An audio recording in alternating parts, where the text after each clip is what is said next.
In this world, voices overlapped, messages cross borders, and meanings travel faster than ever.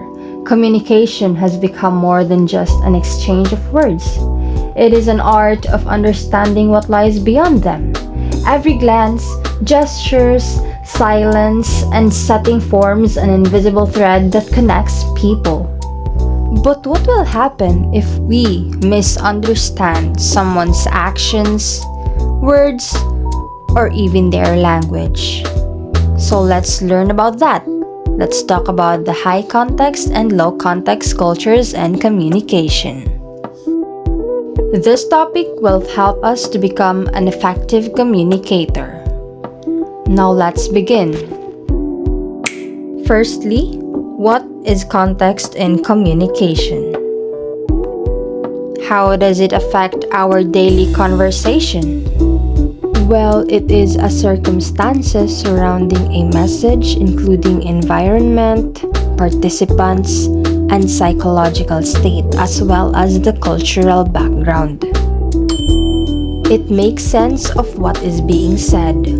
So in terms of context in communication, we also have various types, which are the physical context, social context, cultural context, psychological context, and historical context. Now, talking about a physical context, it is the actual setting or environment where communication occurs. Social context, it is the relationship. Cultural context, it refers to the beliefs, values, and traditions. And for the psychological context, it is the mood, attitude, and emotions. And lastly, the historical context, it refers to the background information or previous interaction. Now we're done with our little tea, and now let's move on to the high context and low context cultures.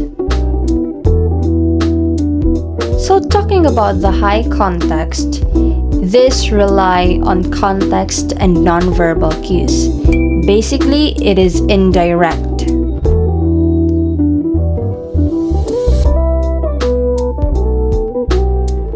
So next is the low context. This is the explicit, direct, and detailed communication where people say exactly what they mean. So basically, this is the direct.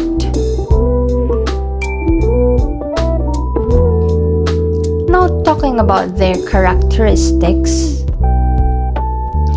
So for high context, it is indirect and subtle, very important, valued over rules, and personal and long-term. And for the low context, it is clear and precise. Rules and procedures are more important than relationships. It is efficient and task-oriented. And lastly, it is less emphasized. Basically, both styles are effective. What matters is adapting your communication to the content and culture of the people. Now, let's talk about the real-life examples. So, in the high context culture, we have the Chinese culture greetings as an example of greeting. So, in Chinese people, they bow to someone in order for them to greet politely, which is a high context. And for the low context culture, we have the German culture greetings as an example. In Germany, they greeted people directly by saying it verbally, unlike to the high context culture where they uses nonverbal cues.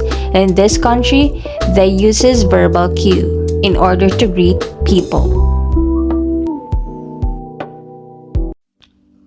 In this world, communication is more than just exchanging words.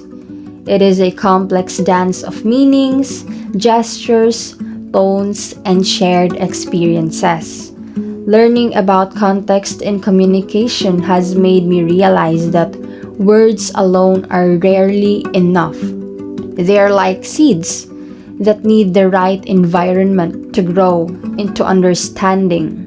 Without context, Even simple statements can be misinterpreted, and message can lose their intended meaning.